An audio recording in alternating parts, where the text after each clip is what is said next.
Gage, how you doing, man? What's up? Welcome, everybody. Thank you so much for joining. This is episode 38. I'm sorry, 85. What am I saying? This is late. This is 10 o'clock at night Eastern time in New York. Gage, how are you, man? How you been? Dude, I'm doing good. It's the weekend. I'm excited for the new episode. Let's get this started, man. 85. We have 15 more episodes until episode 100. But like you said, let's get this started. Are you ready? I am so ready. Let's go. No. I'm not convinced. I said, are you ready? I'm ready. Let's go. Are you ready? Agility from the champion. Oh, deep six. That could be it. Delivered this deep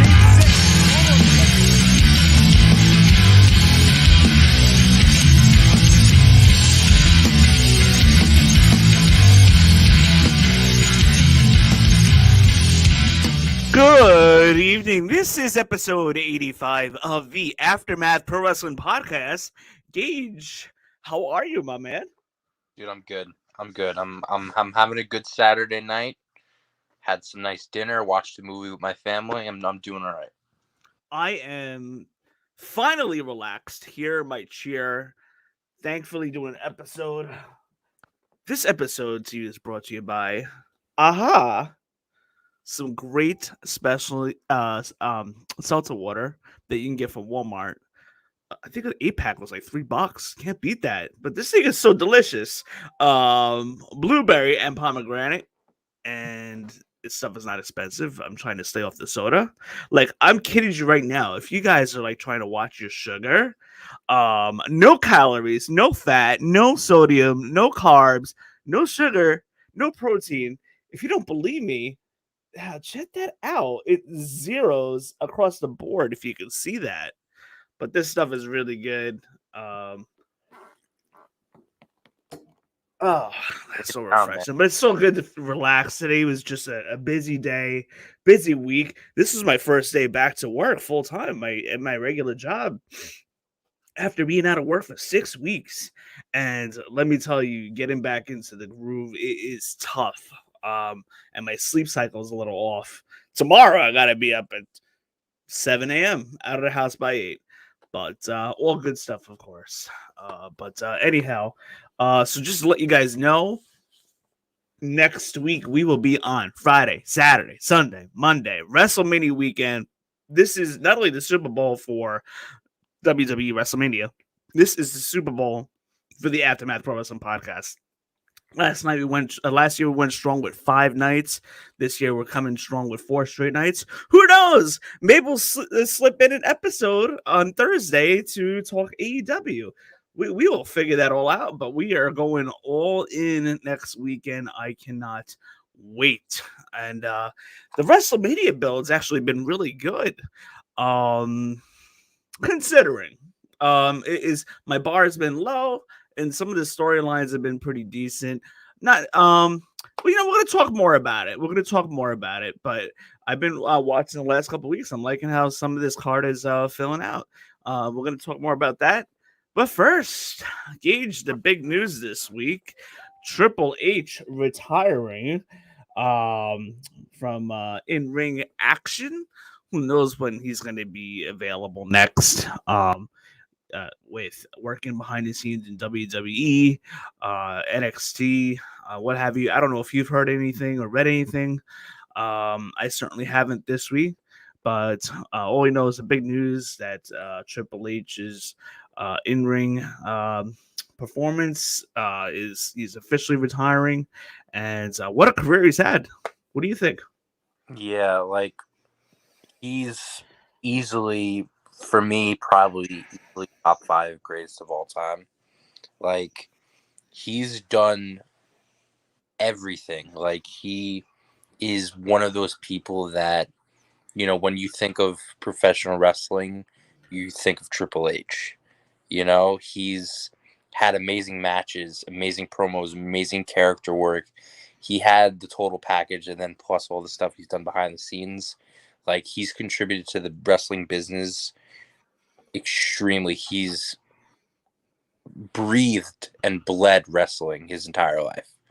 And I have so much respect for him, and just thank you to him for giving all of his life to us fans, and even for me being, a wrestler in the works. Like, I have a lot of thanks to him. He has had some career. Let me tell you, one of the best careers ever.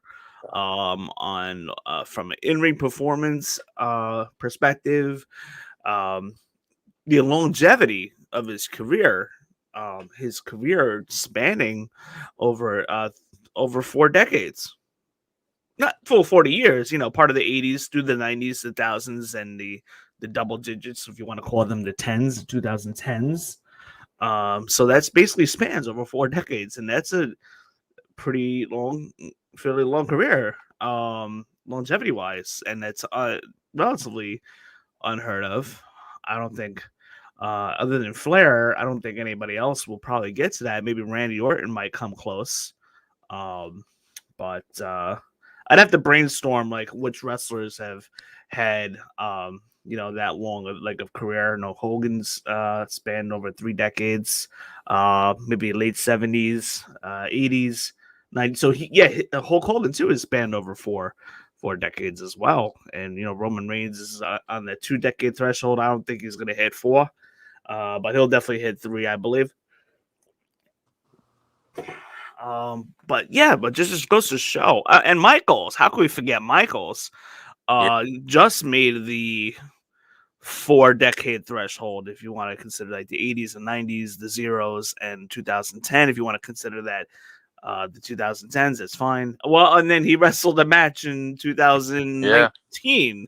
So his wrestling career basically Shawn Michaels' career basically just made 4 careers, and God only knows what year Michael started. He was in Wrestlemania for 1988, I believe, or his debut was 89, Wrestlemania 5. Not too sure, but right around there. But Michaels also had like at least 5 or 6 years in the business before he even got into WWE. So Michaels could have very well started in the late 70s or early 80s. So Triple H is in a class of not a very big class of longevity, as far as longevity goes in the career of like how long lasted in WWE, and it's just fortunate how how I think Triple H kind of wanted that last match, and with the heart attack, and I guess with everything that happened, to close out 2021.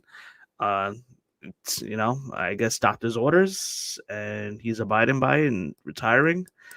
But any other thoughts on that before we talk a little bit more about some of his top moments and matches? Yeah, no, I mean, all the respect to him. You know what I mean? He's done it all, and everybody in the wrestling community knows that he was such a big, monumental factor into the wrestling business.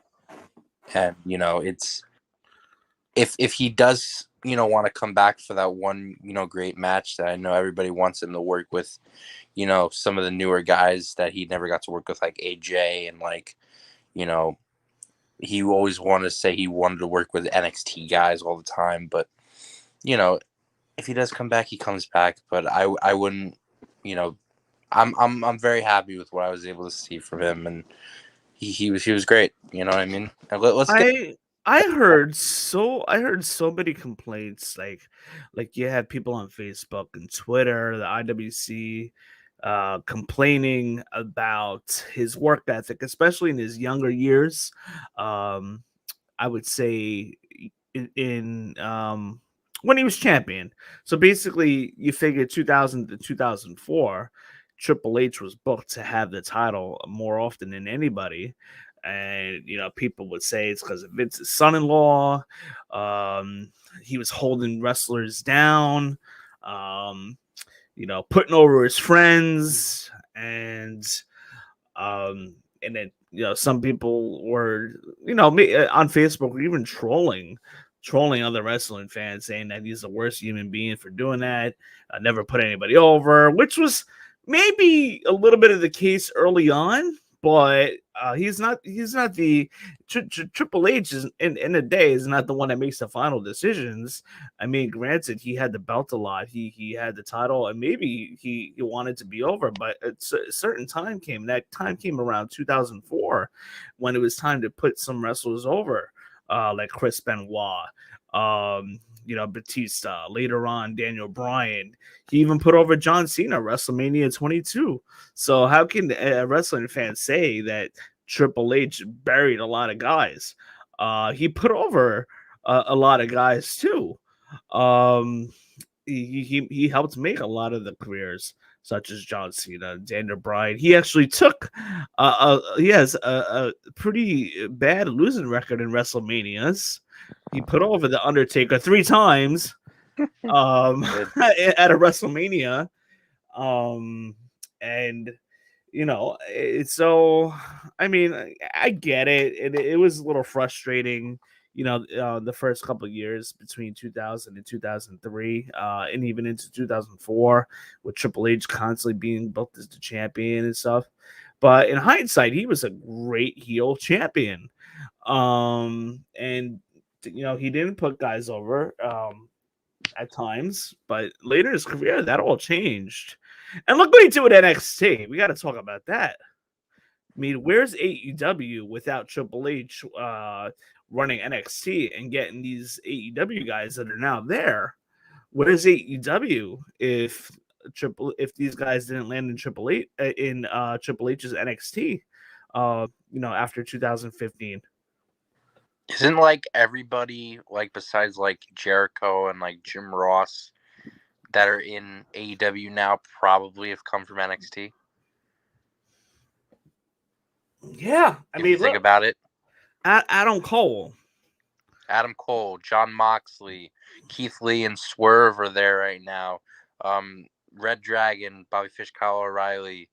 Who else? Brody Lee was from NXT. Adam Cole, baby. Adam Cole.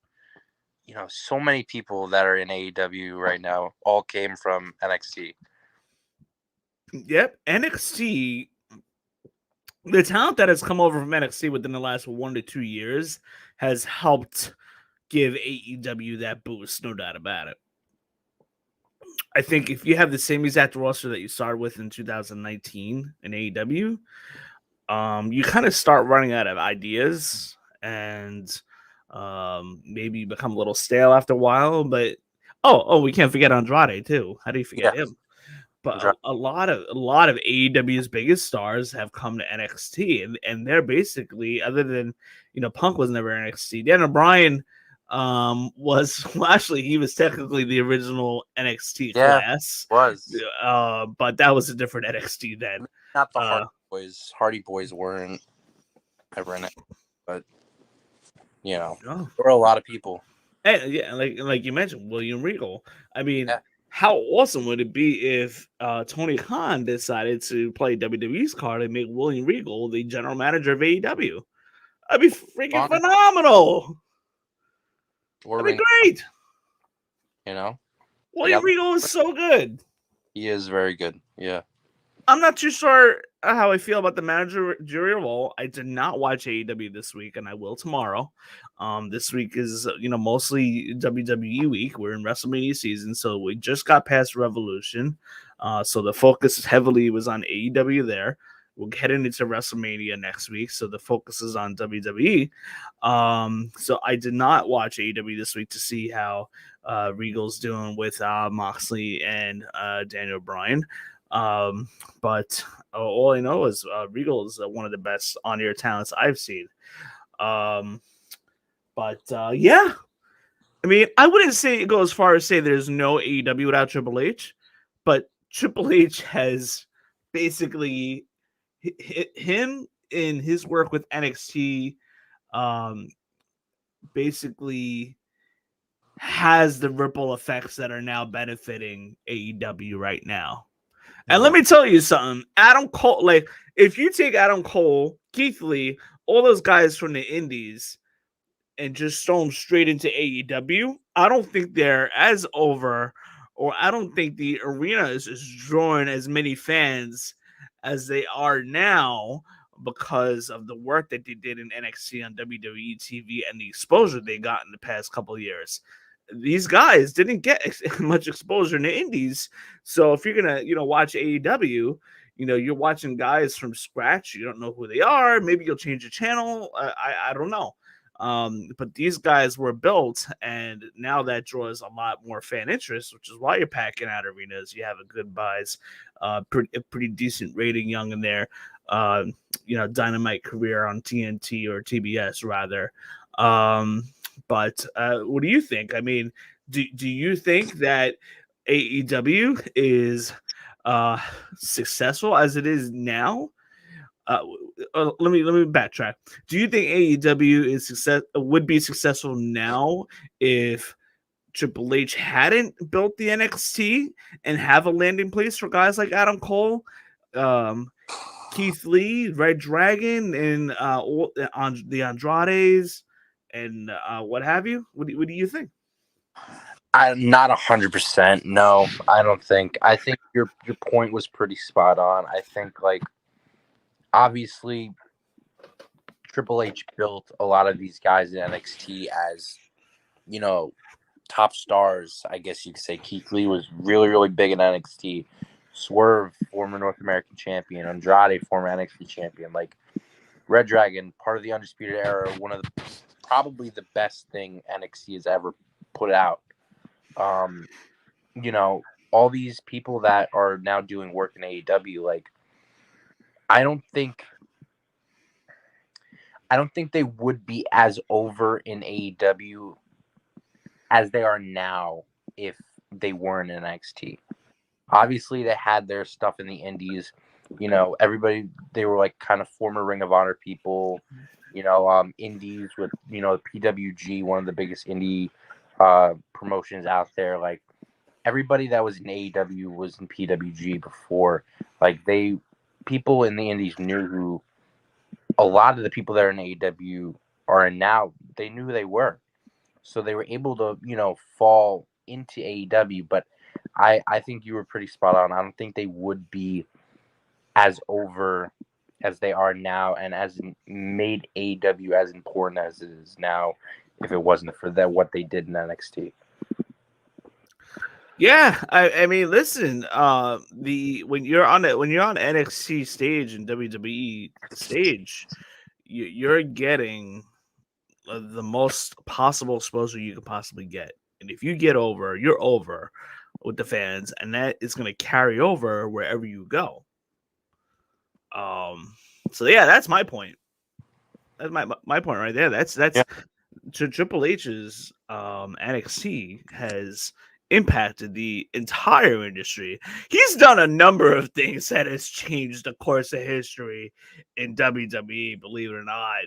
We're gonna talk about that.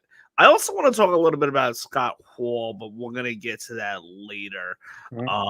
But before we talk about WrestleMania, because I want to hear your thoughts. Me and Tommy have talked about it on the last two quick episodes that we did on the past two Monday mornings. They're about 20-minute videos. Check them out. But we talked about that. I'd like to hear your thoughts on that. But first off, so Gage, I wanted to ask you. I wanted to kind of do a little bit of a top three, with our fans that are watching, and kind of let them know what we think, and we'd like to hear their comments of what you guys would think of those you guys that are watching, of what are your top three Triple H matches and Triple H moments. So I guess we'll start first is the top three Triple H moments that you can think quickly off the top of your head. Or earlier today when we talked about it, what did you come up with as far as your top three moments? I had to think hard. I had to think of things that stood out to me. One of the first things that came to mind for me is his first ever heel turn on Shawn Michaels on Monday Night Raw. Ooh, okay. I think that was a big monumental moment that put them in such a great rivalry. They had such great matches, and the storytelling with them, best friends, and then DX was such a great tag team, and they were able to put on bangers. That was a big moment for me. I tried to think back to his monumental WrestleMania entrances, and I think probably, in my opinion, the best is WrestleMania 30. With Alexa Bliss, Charlotte, and Sasha doing the whole, golden thing, and I think that's probably his best entrance. That's a good moment for me. I think I wouldn't really call it a heel turn, but I'd say that Evolution kicking out Randy Orton with the whole, thumbs up, thumbs down, Batista as well. I think Evolution, again, is, one of the greatest factions of all time in professional wrestling. And, obviously Triple H was a main part of that. So those are kind of three that really caught my eye. Yeah, what about you, Wayne? What are your top three moments? All right, so you're going to like this one. So let me see. Let's do... Okay. The formation of the DX Reboot. It was the night after Raw, WrestleMania 14. At this point, Shawn Michaels had just lost his title the night before to Stone Cold Steve Austin. And basically, at this point, Shawn Michaels is gone from the business for like the next 4.5 years. Due to his herniated discs of the injury that he sustained in Royal Rumble 98, which I believe was the casket match. How Undertaker flipped Shawn Michaels out of the ring. Michaels lands on his lower back lands on the corner of the casket. That's really what did it. And on top of that, Shawn Michaels had wear and tear before that, and that was probably just a straw the camel's back. But anyhow, so as we know, Shawn Michaels goes away, and Triple H picks up the mantle the next night on Raw, and telling everybody that Shawn Michaels is gone and what have you, and that he's going to be the new leader, and with China by his side. Then you had Road Dogg and Billy Gunn finally joined him officially. They were kind of like, let's just say months leading up to it, they were kind of like tagging or hanging around each other for a little bit. To close out 97, and Rockabilly. It was a Rockabilly when it went back into Billy Gunn, and Jesse James was just pretty much segueing out of his, gimmick from Jeff Jarrett from the Roadie. So yeah, that's how that started. That was a big moment and turning point for one of the big turning points in Triple H's career, for sure. That made him more legit and made him more of a leader. You see Triple H win the Intercontinental title, I believe, from The Rock in 1998, the ladder match. So you kind of see his career like slowly taking off from there. But the year before that, however, it was almost 2 years before that, the other big moment that I wanted to bring up, let's do this one first. The return at MSG. The big return at MSG, Monday Night Raw. I had that also. I thought of that as well. So I was at that Raw. I was at that Monday Night Raw. The funny thing was, I had a ticket.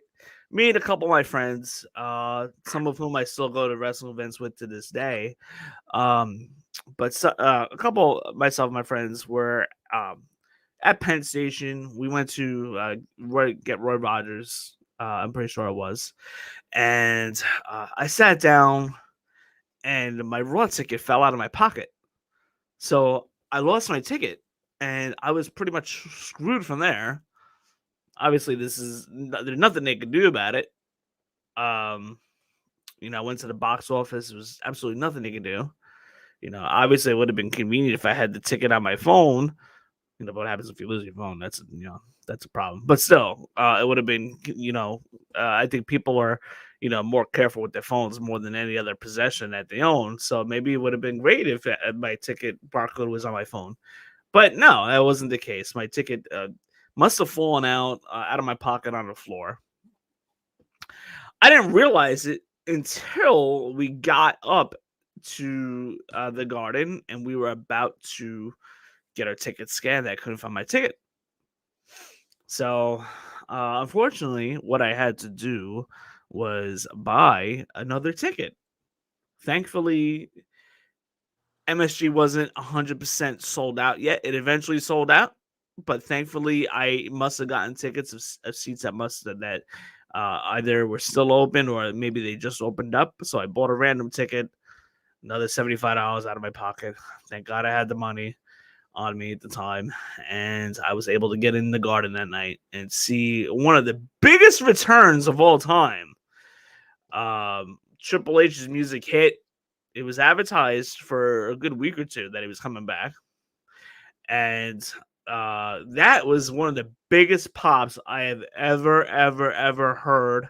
One of the biggest pops you can ever watch on TV, ever. And Triple H came out and he looked like a massive beast. Like, he wasn't the skinny, scrawny, slender guy that he was back in early 2001 before he went out on an injury. And I thought he looked great then before he went out on an injury. But he was a beast. I couldn't believe it. He's a monster. And he had the biggest pop of all time. And he came out as a face. And as we know, later in that year, he fought Jericho WrestleMania as the face. Jericho with the defending his 2 titles that he was holding, that he won from both Austin and The Rock. And Triple H came out on top. Stephanie McMahon was Jericho's side at the time. That night was the build of something big for Triple H. Now, the other moment I want to say, the biggest Triple H moment, I would have to say the curtain call. Okay. So you got the curtain call, and Shawn Michaels and Kevin Nash were the main event of the Steel Cage in Madison Square Garden. I wish I was there for that. But anyhow, then you have Scott Hall come out. And you have Triple H come out, basically breaking kayfabe, because you have 2 good guys and 2 bad guys holding each other's hands up in the air in a cage, and the fans are like going, like, "What the frick is going on?" That was that back then. That was unprecedented. Kayfabe was never broken, ever. Never, and then especially in WWE, never did you have good guys and good guys. Well, let me just say, you never had bad guys against bad guys. You never had good guys versus good guys. There's always a good guys versus bad guy. And I think like 96, they started getting away from that. And, did more heel versus heel, face versus face type of stuff. Especially in 97, there was a lot of that. But it was unheard of. They broke kayfabe. And Vince was pissed and I guess needed someone to blame. I really want to go back and listen to Something to Wrestle With, Bruce Pritchard and Conrad, to hear their take on it. I think they have probably one of the most accurate takes on the current call. But basically, Scott Hall was on his way out. Kevin Nash was on his way out. You had Michaels was the champion at the time. He successfully defended his title against Nash at the cage. So, who's there to blame now? We get Triple H. He was still there. Triple H that year was supposed to win the King of the Ring in 96. But who else did he decide to book for that? Stone Cold Steve Austin. He wins the King of the Ring. So if the curtain call never happens, nice. Triple H is in good grace with WWE. Triple H wins the King of the Ring in 96. We quite possibly never have Austin 316. Ever. Oh. I never would have thought of that. Think of the trickle down effect that curtain call had. And then, of course, it's taking a step further. You had Scott Hall leave the WWE. Right after that, it was Nash and Hall's contract were then over. Nash shows up on WCW a few months later, but Hall practically shows up a week or two after that. And that completely changes course of history right there. But that curtain call, that moment that Triple H was involved in, was one of the biggest moments. It affected a number of careers, and it affected Triple H's career. His push was on hold, but they couldn't hold him back for that long, though. Yeah, man, that's crazy. I never thought about that how that connection is there. You know what I mean? I never grew up in that era because I wasn't alive. But but that's a really good moment. Really good bring up. Yeah, and that curtain call had long lasting effects. Yeah, that was unbelievable. I was like fairly young there. I was like in my mid-teens. I really, had I been just a little bit older, I would have been like more of the shock factor would have been there. I really didn't understand what the whole curtain call thing was until I was a little bit older, to be honest. And the whole story, and I didn't really know the story behind it. Well, in fact, there was no internet to really read at the time, so I didn't really know what was happening with that. But to hear those stories come out of the curtain call like years later, they're just something. And that my favorite, like I said, my favorite recollections are from Something to Wrestle with Conrad and Bruce Pritchard.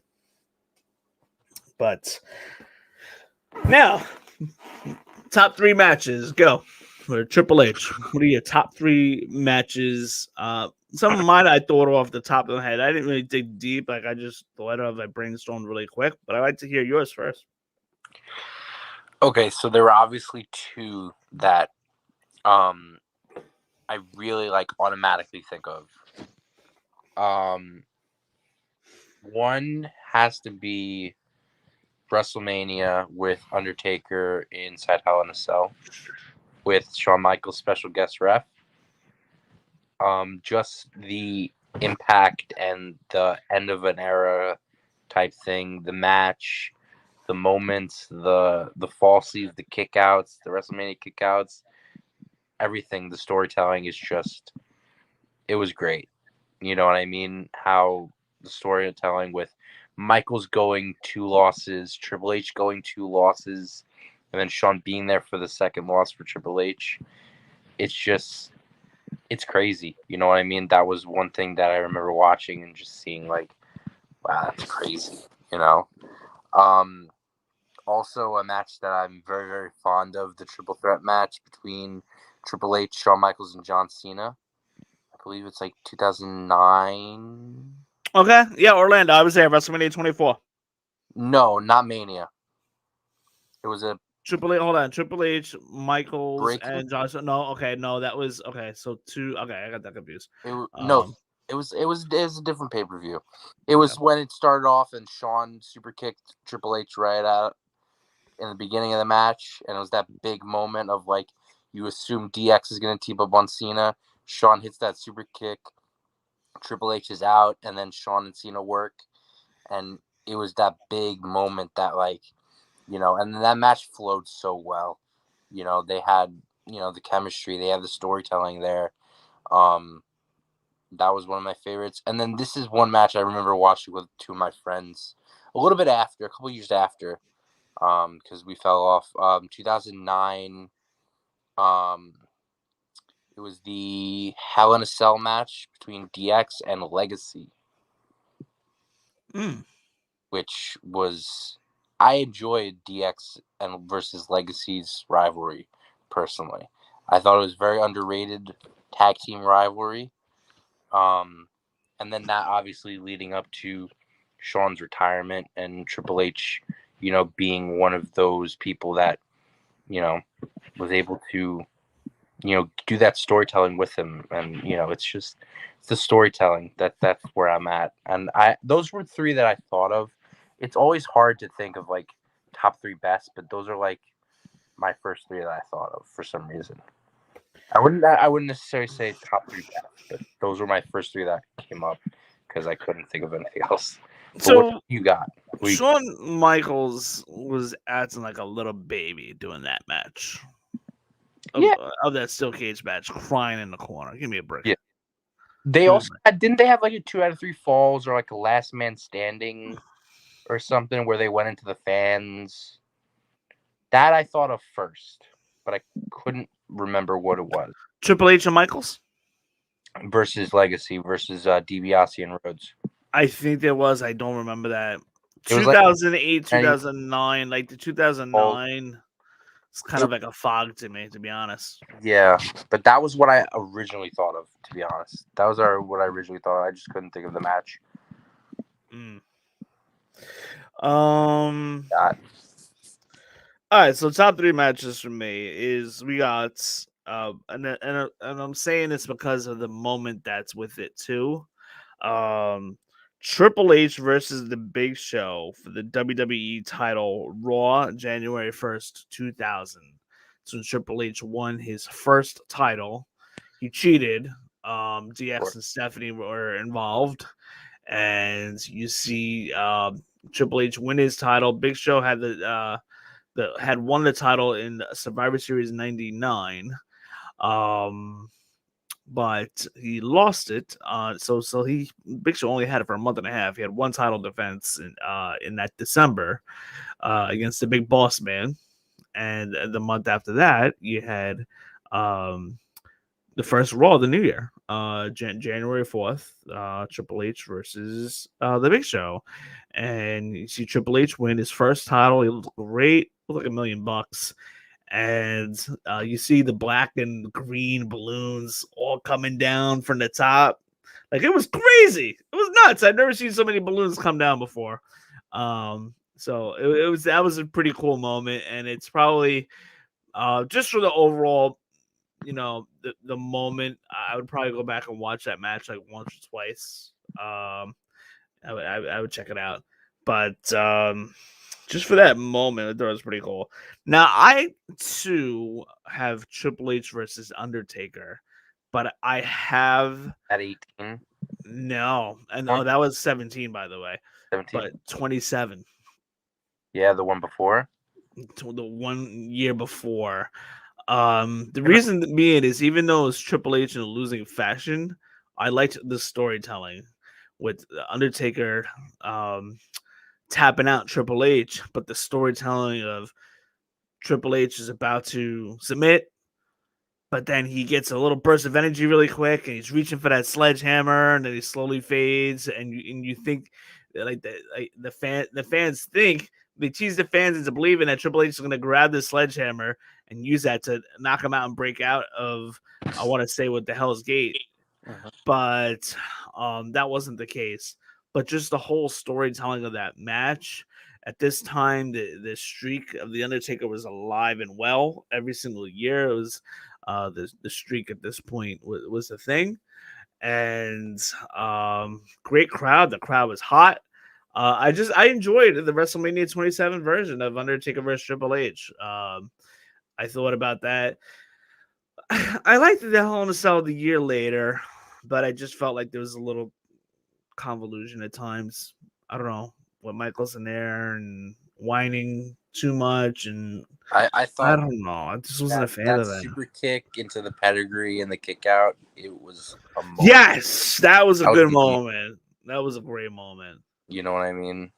That's like, what else can we do?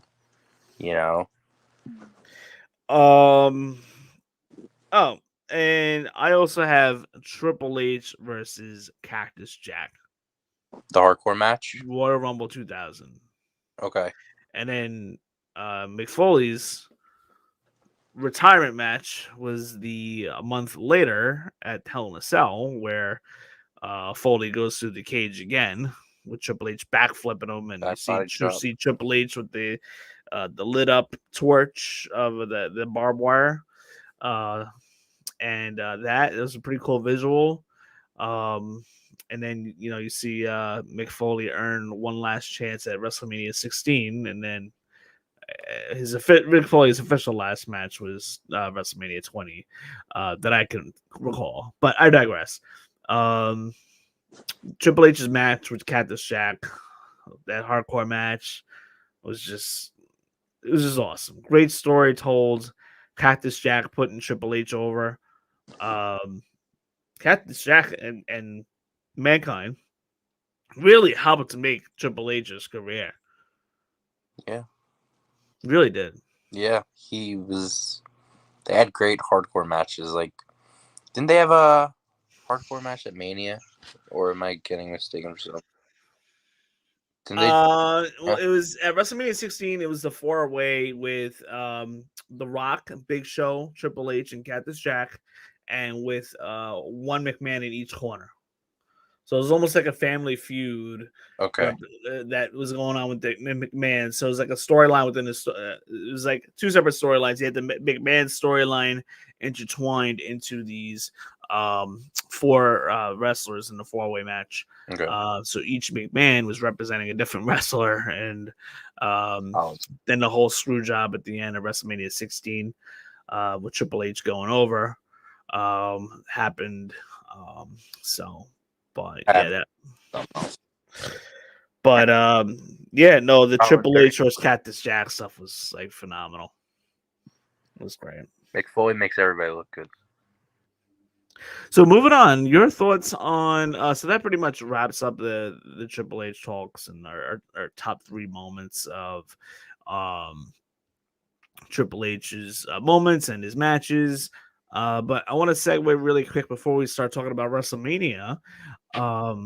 What are your thoughts on Scott Hall and the passing and just how everything went down? I mean, obviously it's upsetting to see, someone so cared about, not only as just a human being, losing a human being in the world, but like, someone passing who had such an impact on professional wrestling as our community. I read up on the whole situation that he had 3 heart attacks or something during surgery or something. And then, they put him on life support. They figured out that, there's really no way to go about this, other than pulling the plug. I guess that's, way you can say it. But obviously they had to get his family's consent, and they were, it was sad to see him go. He, had such a monumental career with, NWO, one of the, biggest things in professional wrestling. First ever ladder match with Shawn Michaels. He did so much. One of the greatest Intercontinental champions. He's definitely great. I almost met him at one point, but he didn't show up to an event. Yeah, same here. I was at a house show at Patrick Medford High School. WWE came out to a high school and did basically had the mid-carders come out, where Triple H also was. I remember Skip of the Body Donnas was there, Sonny, Joint the Clown, Adam Bomb, Bam Bam Bigelow, Mabel, King Kong Bundy, I think was there. John Paul Lafayette, Hakushi. And Razor Ramon was scheduled to be there, but he ended up not showing up. So I was at an indie show in Hicksville, and it was supposed to be Kevin Nash and Scott Hall, and then Kane was there. So I met. Oh, this wasn't long ago. Yeah, no, this was recent. Yeah. Wow. This was recent. I went, and my mom loves Kevin Nash, so my dad bought the VIP package for her to meet Kevin Nash, and Scott Hall was also in that VIP package. He didn't show up. And we just met Kevin Nash. So I had a good conversation with Kevin Nash. And then I met Kane briefly. Very, very large people. Wow. But yeah, it was upsetting. I didn't get to meet him. But, then again, can't get them all. Yeah, no, for sure. For sure. Yeah, it was definitely such such an important turn in events. Just the way everything happened. I mean, he was supposed to have. I think he had hip surgery because he had fallen, if I'm not mistaken. Okay. or maybe he already needed hip surgery. I don't know that exact detail, but what happened was he had fallen. He had gotten drunk, fell, was on his floor for a couple of days, and then he was found laying there. And that fall could have, like I said, contributed to breaking his hip, but I'm not too sure of that, so I don't want to be the one to say that's exactly what happened. But yeah, surgery was required, and that is what caused the 3 heart attacks, and that whole scenario, just a major can of worms was open from there, and it just went downhill very fast. It's very unfortunate. I was in a car ride in New Orleans, and we were headed back home to our hotel. It was the night.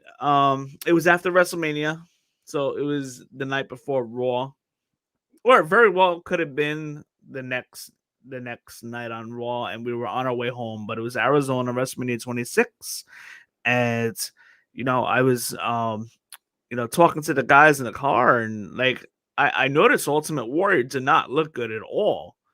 And I was telling them, and these guys can testify to it, but I told them, like, listen, these guys don't have that much long, maybe 5-10 years, and Razor wasn't really looking that great back then either. Word looks like an old man. Let's just admit it. He looked like an old man. Like, it's just something was not right. Like, something was just off, and I knew it. And you got guys like Jake the Snake. Like, he's probably going to be. I hope not. I hope he's on the right track. But realistically, he could be one of the next few that goes. Roddy Piper kind of came out of nowhere, sorta. But that could have very well stemmed from how he treated his body in the 80s and 90s, for sure. Hacksaw Jim Duggan, he's kind of hanging on, and Ted DiBiase. These guys in their 60s, early 60s, Flair. late 50s are like in their 80s. Like Flair, I mean, he's kicked out so many times. Ricky Steamboat. Ricky Steamboat. How's his health doing? I haven't really. I don't know. I just know he's really old. Yeah, like last time I saw Ricky Steamboat, I mean, These guys put their bodies through a lot. It sounds really bad, but they don't have a lot time left. And even when they're not fighting, they're constantly traveling, trying to make that money, with autograph signings all over the place, and what have you. But yeah, I had this conversation with the guys, and like, these guys don't have much time left. And unbeknownst to us, Ultimate Warrior passes the next day. He passes away. And like, he was holding his chest several times, during Hall of Fame, Mania. You can see him put his hand on his chest. He gave that morbid speech on Monday Night Raw. Like, he must have knew that like he was on his way out at some point very soon. Like, he must have knew himself that he wasn't right. But anyway, these wrestlers that we mentioned, I told them, like, these guys do not have much time left. And Razor Ramon's just another one that proves the point. Guy's barely even in his mid-60s, passes away. He looked like $1 million 30 years ago in that ring. So it's a shame, and I don't like. I think the golden era is the era of wrestlers that are suffering the most with this. I don't think that the new crop of wrestlers after 2000, like your Ortons, your Cenas, your Batistas, I think those guys, are going to have more longevity. The Rock, hopefully Austin. I think those guys have a little bit more longevity. Just because only within the past 10, 15 years, they've cut back as far as, what you can performance enhancers and what you can put inside. And, plus they have the drug policies in place. And you notice that the guys overall look a lot smaller compared to the 80s and 90s. So with the wellness policy that they have in effect, the wrestlers, your Roman Reigns, your big stars now, I believe are gonna last a lot longer than the characters of the 80s and early 90s for sure. Bret Hart's another one. Bret Hart. Yeah. But that one was, the head thing with the stroke, something a little different. I don't think he was really a substance abuser. But Bret Hart, I don't know. I don't really know how he's doing, but he's another one that hasn't really looked that great. Michaels is aging. Yeah. Michaels is aging pretty quick. So, so we just got to pray for these guys for sure.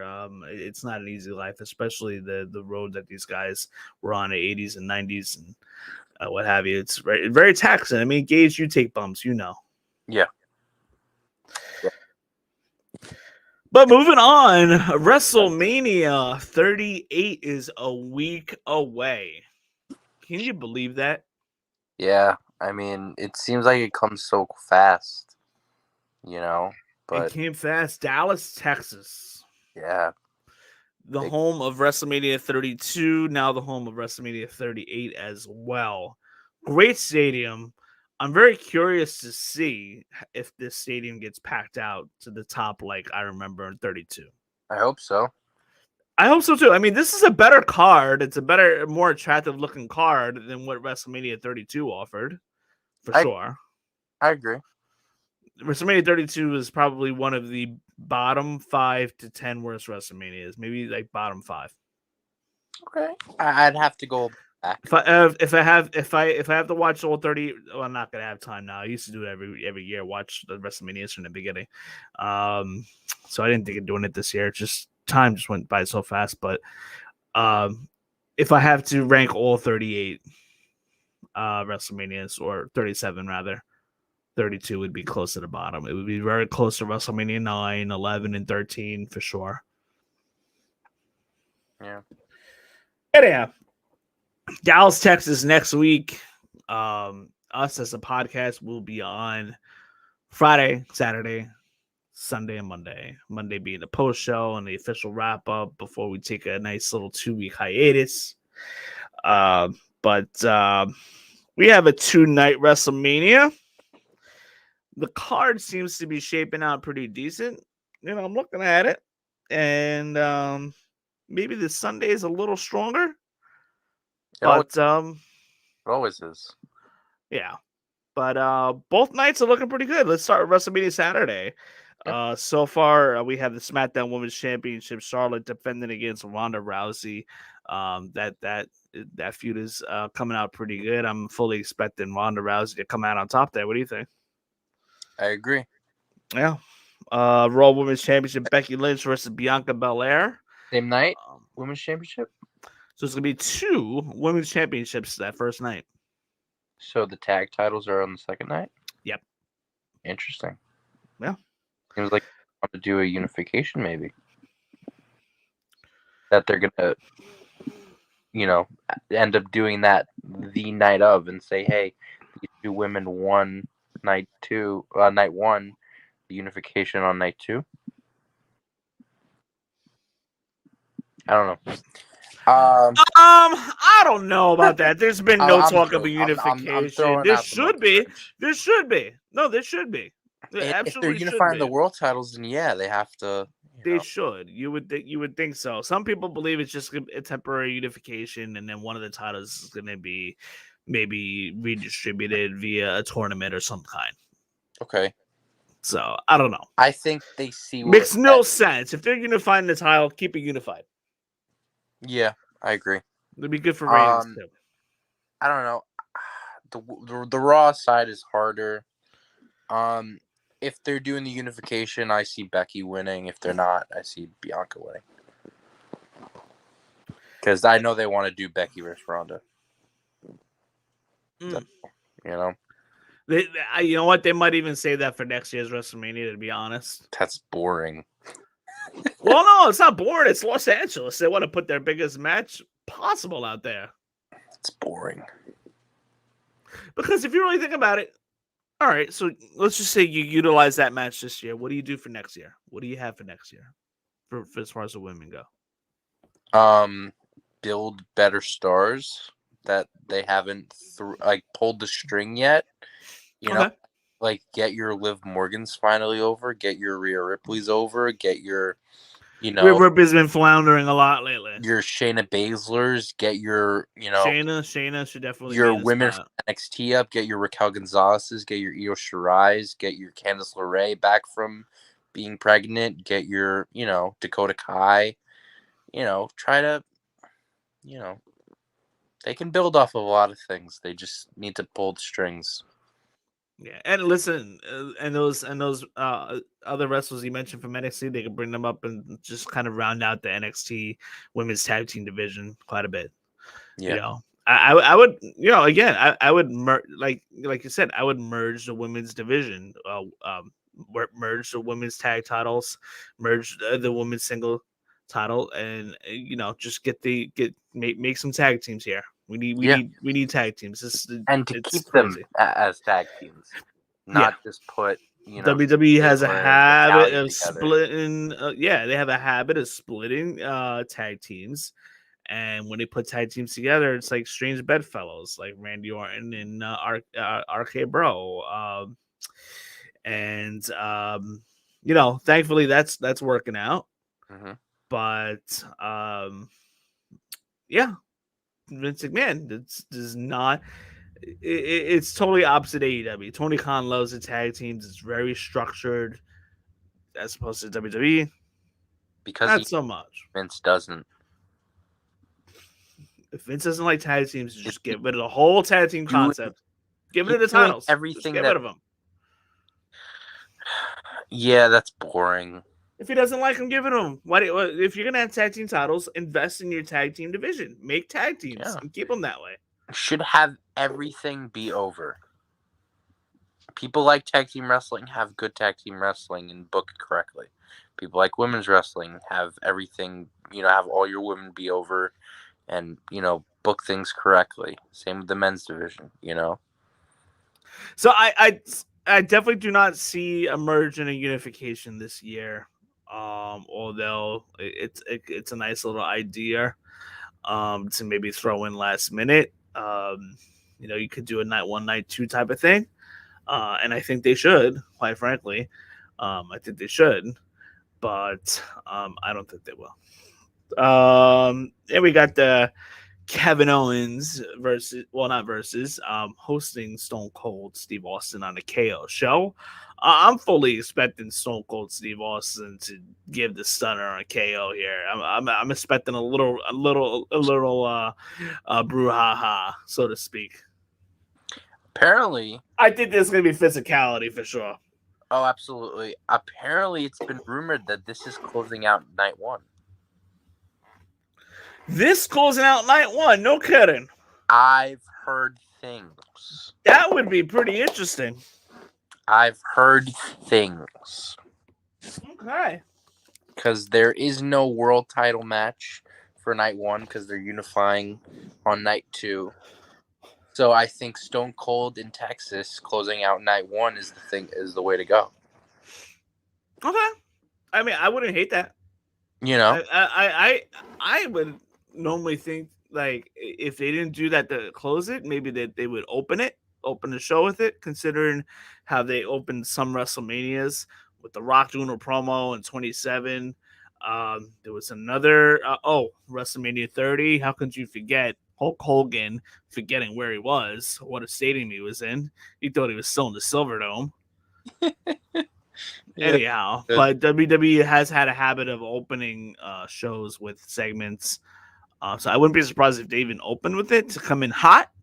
But it could be a good way to close it. You better have a nice way. You got to send the fans home happy if you're gonna do that with the last stunner of the night. So have Austin throw the KO at the stunner and KO and do his beer celebration, close out the night. Do you think it's a match or no? No. Oh, well, you know what? It could be an impromptu. It could be like an impromptu match, like a Rock They could do something quick, like Rock versus Eric Rowan. Who saw that coming? You could do something quick there. Undertaker versus John Cena, WrestleMania 33. I think might pull it out. Yeah, I mean, listen, if it's booked right, Austin can't take too many bumps. No, but if he could run the ropes a little bit, why not? I think he should kick out of KO's stunner. Oh my gosh. How crazy would that be? That would be crazy if KO puts the stunner on Austin. He has to. He has to. If it's a match, he has to. If it's just the segment, Austin's, kicking. Yeah, Austin's definitely whooping him. Yeah, for sure.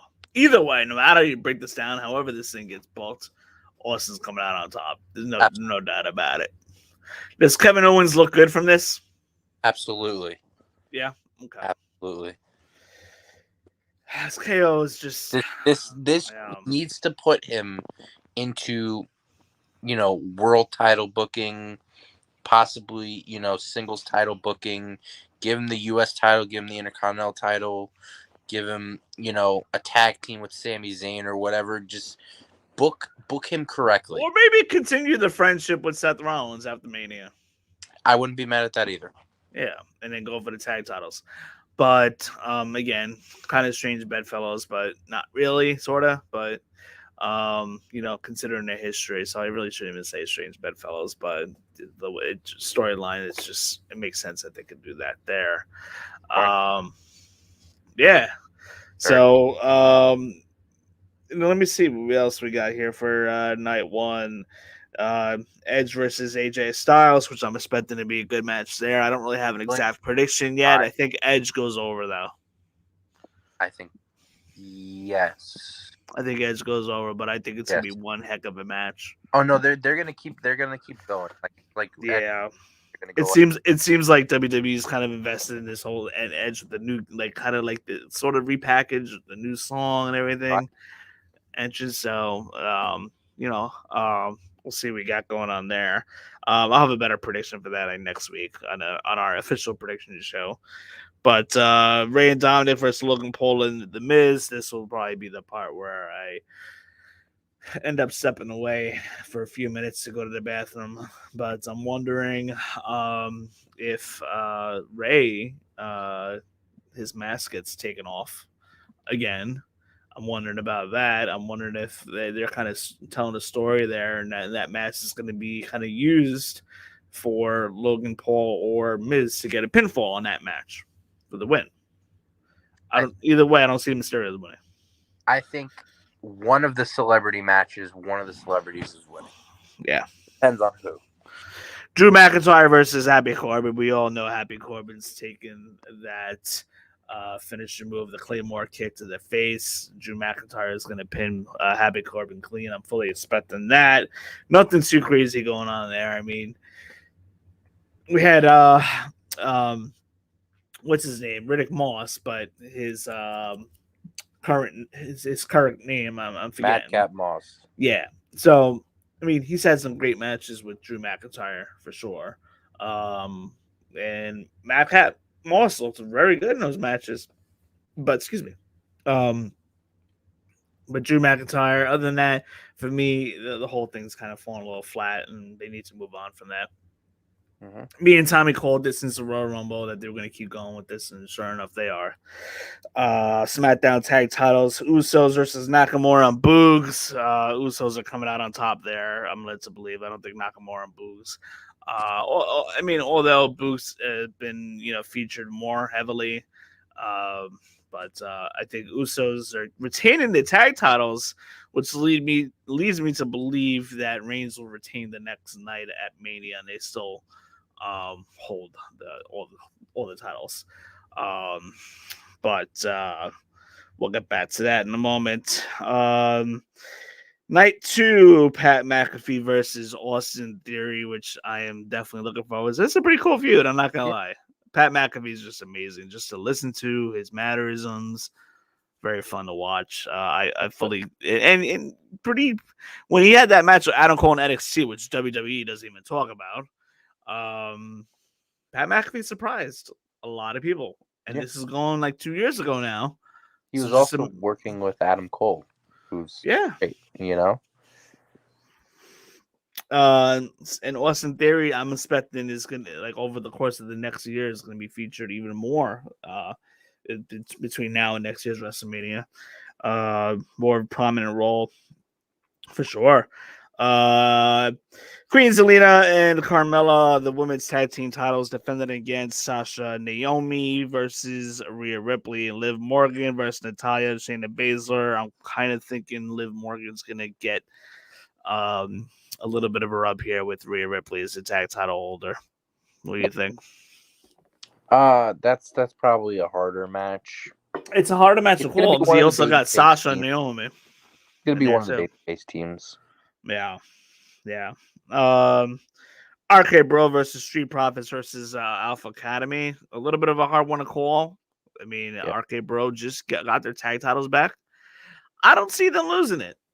And it's a triple threat. So if they lose it here, it would be, I think, with Street Profits or Alpha Academy getting the one up on each other. I don't think RK Bro, Riddle, or Orton take a pinfall.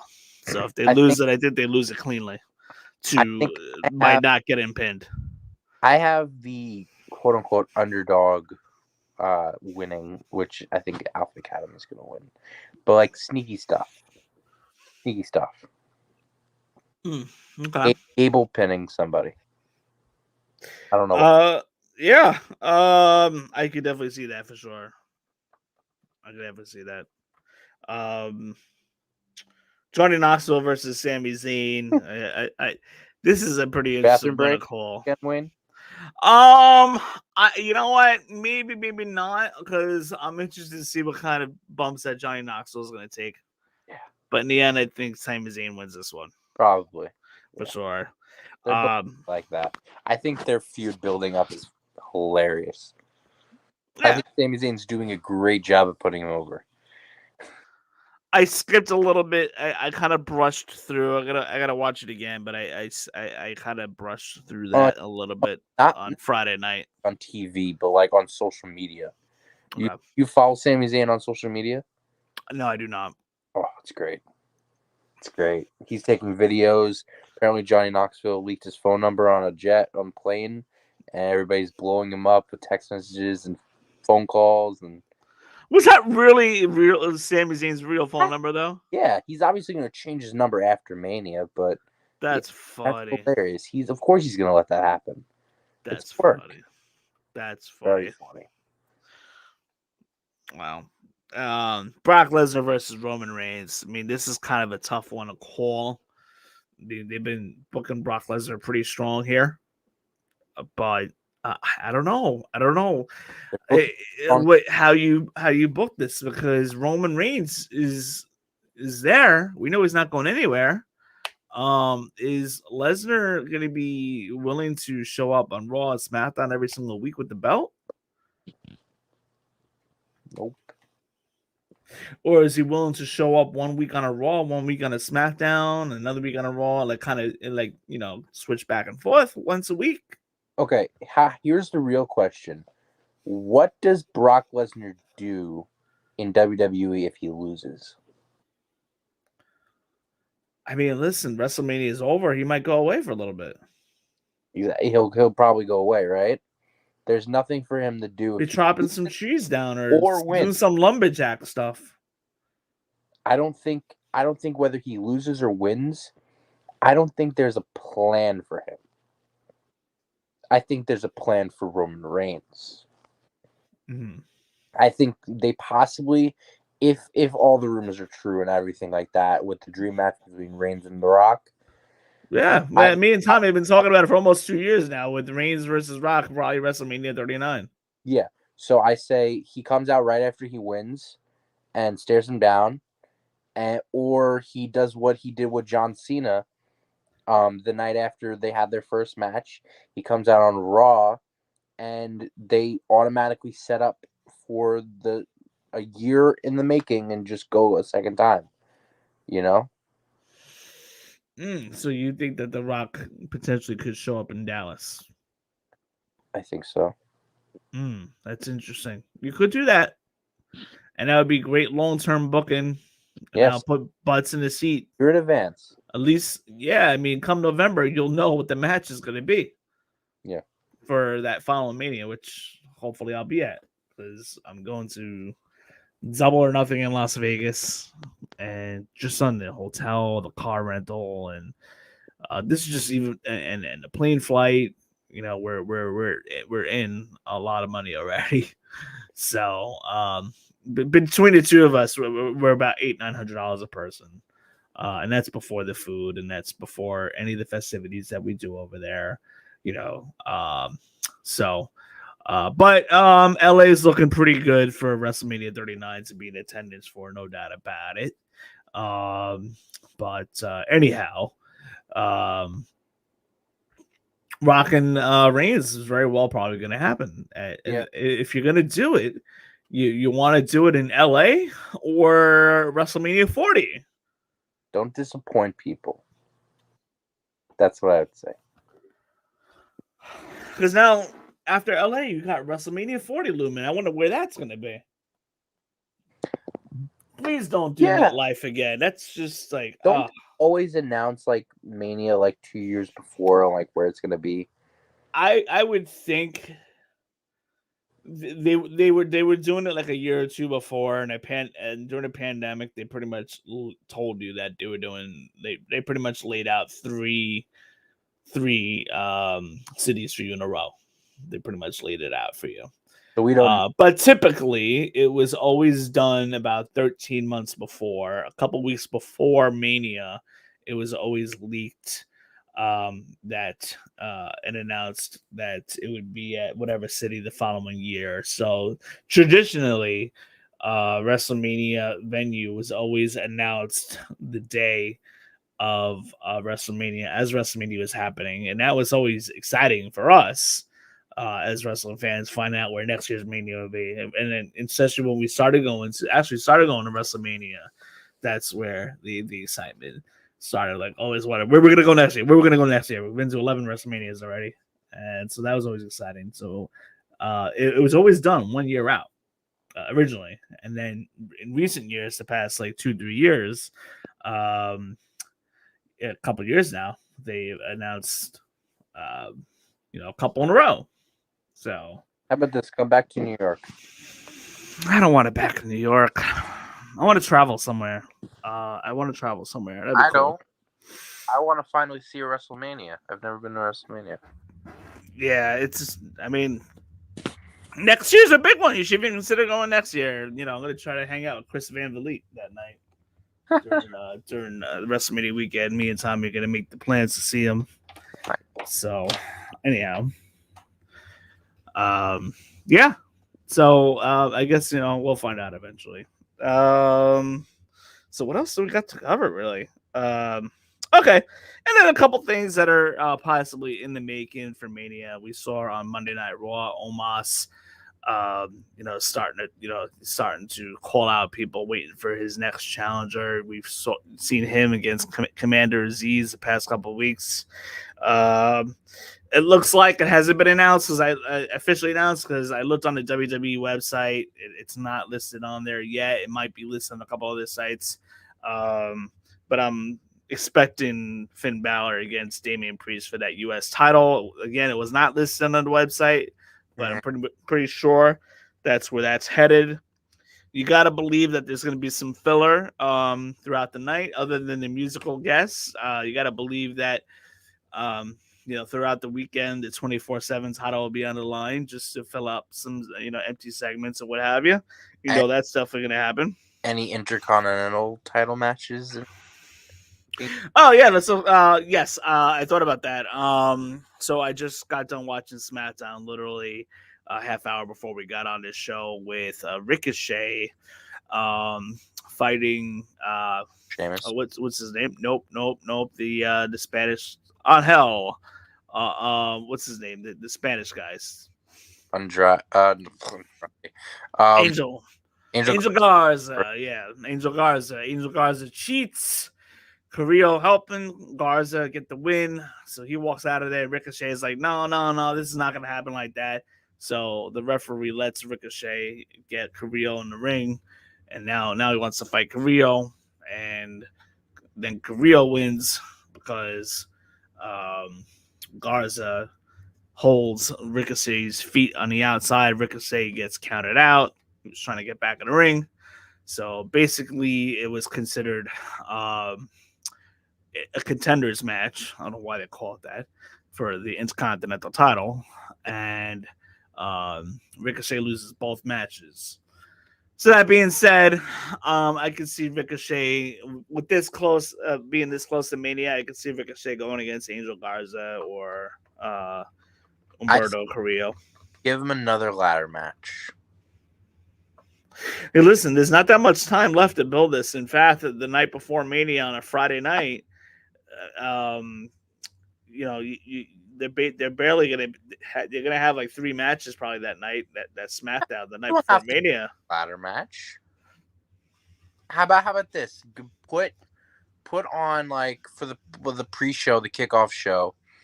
Throw out a poll on social media and put like your singles guys or whoever's on the roster, and just put, hey, who do you want? And then like have like 6 guys, including Ricochet, 6-man ladder match. They need to have the Intercontinental title be booked well. Like, I rewatched WrestleMania 31 today. The opening Intercontinental title ladder match was great. You know what I mean? It was good. So I almost went to that Mania. That was a good Mania. It was very good. I almost went to that Mania. It turns out that me and my friend Josh at the time planned to do a full-on California baseball trip. So we went to see all the 5 Major League Baseball teams out there. So it was kind of hard to, So we did that. It would have been hard to do WrestleMania and the baseball trip back to back like that. It would have been cool, but we kind of did the baseball in place of that year, just to take a little bit of a break. But listen, you only got 1 more week to book this thing. I mean, and there's barely enough time. I mean, they're not gonna give him a title match. They're gonna just put him in the Battle Royal, and then that's gonna be it. But it would make sense at this point that if you're gonna do a 1-on-1 IC match, the storyline is with Garza and or Carrillo. Boring. It's boring, but it might be it'd be a good match. Yeah, I wouldn't say it's not going to be. You know who's going to go over. I would say, like, why are you taking 2 people that are in a tag team, putting one of them in singles competition against a singles guy? I mean, did with Scorpio Sky, put him over the TNT title. Yeah, that to me is boring. Build your single stars and build your tag team division somewhere else. So we saw on Monday Night Raw, Seth Rollins wanting to take AJ Styles' spot, and the whole point of this was if Seth beat AJ Styles, the match was made. The match was made early in the night by the I'm drawing a blank because it's so late. Sonya Deville and Adam Pearce, so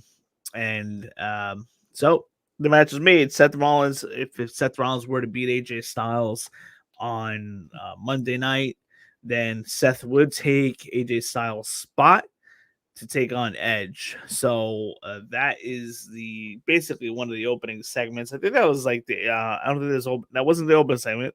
I think that was a 9:00 segment. And anyhow, and we see Edge come out with the chair, hit AJ Styles. So AJ Styles wins by disqualification. Basically further solidifying the fact that AJ will take on Edge, and Seth Rollins still has no match at WrestleMania. We got a comment from Everything Pro Wrestling. Hey guys, hope you guys are doing well over there. Thank you so much for checking in. Appreciate it for sure. So anyhow, so now we're left with Seth Rollins with no official match. I'm thinking because Seth, I'm trying to look at the night and see what night they could do this on. I'm thinking you could probably do this. I think you do this on a Sunday night. Mhm. Yeah, I think you do this on Sunday night just to fill out that a little bit more. Seth Rollins he's gonna come out and call out somebody. I think this is how it's gonna happen. There is something that's supposed to happen on Raw Monday night. Okay. So I don't really know how that's gonna play out yet. Mhm. But what I actually think is gonna happen is Seth Rollins is gonna, get out and call anybody at this point for a match, and then a lot of the fans. It's rumored. It's already been announced that Cody Rhodes is signed with WWE. We believe that Cody Rhodes is going to be the guy to come out to face Seth Rollins. But it'd be pretty funny. Like I was talking to somebody, like, how funny would that be if like a Gilbert shows up? Gilbert shows up, and like the fans, like Vince McMahon just uses Gilbert to troll the fans a little bit. And I think he should do that. I think he should do that. Just kind of like, make the fans believe that you're really screwing with them. Like Vince McMahon should really screw with them and just have like a jobber come out to face Seth Rollins, and then maybe a quick squash, and then out comes Cody or something like that. I think you got to do that. I think you got to do that. Like, but because the surprise, the element of surprise is gone. Yeah. So how do you kind of flip that a little bit? Yeah. All I can say is, don't put Cody on Raw this Monday. And you know what? That's also a possibility too, that Cody could show up. I don't want that. I don't want that either. I want the element of surprise. He has to come back at Mania. Yeah. Has to show up at Mania. That's the first time we have to see him on camera. So Seth Rollins is talking about holding up the show on Monday night.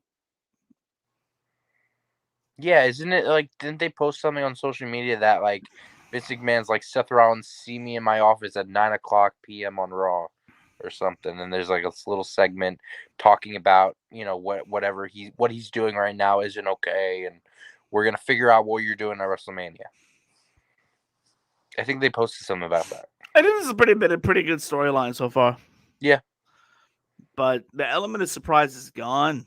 So you gotta, if you're Vince McMahon, you kind of have to screw with the fans a little bit and make the fans believe somebody else comes out, and then Cody comes out. Seth Rollins versus Omos at WrestleMania. Oh my God! So yeah, Omos is gonna be looking for a spot. We'll have to see how that storyline plays out. That'd be imagine. We'll have to see how that plays out. I don't know what's gonna happen there. But yeah, I mean, Omos was calling out anybody. I'm joking. But yeah, but you never know. Yeah. Anyway, that pretty much wraps up all I got. Gage, anything that you may want to cover really quick at all? No, I don't know. I mean, I think WrestleMania is looking all right. I hope the matches don't disappoint me. One match I think is really going to disappoint me is Shawn and Ronda. I don't think that's going to disappoint. I'm not excited.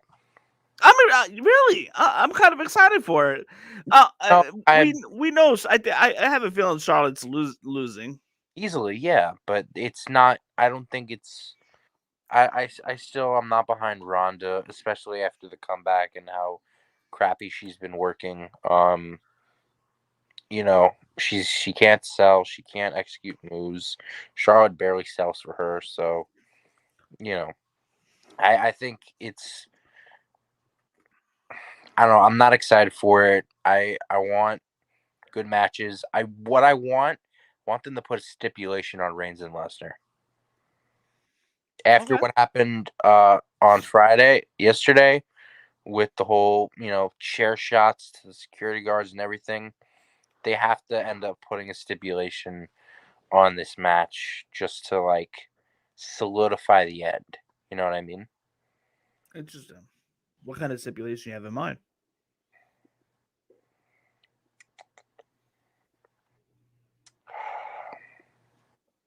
I don't know. You know what's really funny is that it's funny, they can turn around and the day of, even up to the moment of, throw a stipulation. As you recall, the stipulation that was thrown in at the last minute with WrestleMania 17, Stone Cold versus The Rock, and all of a sudden it's a no DQ match. They announced that they announced that before the match started. And if I'm not mistaken, I think they announced it right before the wrestlers came out, or right before the bell rang. I think this would throw a big monkey wrench into WWE right now, and it would be an answer to AEW. And I think the promos with Brock Lesnar as of late, saying he's out for Roman Reigns' blood, have it be a first blood match. Interesting. And I don't think WWE. I mean, maybe they might make an exception. Maybe they might make an exception for it. I think hopefully it will be a bloody match. I hope they both bleed. I think that's an answer to the whole whatever CM Punk and MJF, bloody match or they had, but I think they can't say you're out for blood and then not have blood. But they're not going to have first blood match that's not in the PG, era of things. They don't want to purposely make people bleed. But Lesnar's going to, stiff him and, get him to bleed, and Reigns is going to throw shots back. You know what I mean? They're able to take it. And, whether it's, no DQ or, false count anywhere or, Hell in a Cell or whatever it is, you know what I mean? They got to add more of a pizzazz to end this rivalry that's spanned out since the next, what has it been, 7 years? They've been building this. It's crazy. You know what I mean? Yeah. They got to end it strong. Well, that pretty much covers this week's episode 85 in the books. We are inching closer and closer to episode 100. We are also so very close to our 2-year anniversary. How about that? Nice, man. I'm trying to figure out what surprise we're gonna have for that yet. We got big. We gotta do something big. We gotta do something big, even if it's party hats or something. And I don't know. We'll figure it out. Party hat. Look, do some confetti in the background. But we got a 2-year anniversary coming soon. I've sent out a couple feelers, waiting to hear back. I won't say what those names are right now. But anyhow, be sure to subscribe to our YouTube channel for all our podcasts, our predictions, which is coming up this Friday, our aftermath shows, which will be coming up next Saturday, next Sunday, immediately following the night 1 and night 2 of WrestleMania and Monday nights. So guys, those of you guys that are watching and listening, make sure you share this with your friends, your family, share this with your pets. If they like wrestling, make sure they're watching. Next week is a big weekend. We're going to be here a lot. So we're going to be here and be the most active wrestling podcast around. No doubt about it. So make sure you guys are watching. Make sure you guys are subscribed. Next weekend is going to be a great weekend. This is basically it. Pretty much our last show before WrestleMania weekend. How about that? I cannot wait. It's going to be great. It's going to be a great night. But for those of you guys that are watching, thank you so much. Gage, thank you so much for hopping on today. Yeah, man. And we, so guys, just be on the lookout for the announcements, and we will announce officially our show times next week. And until then, we will see you all very soon. Peace. Agility from the champion. Dx! That could be it.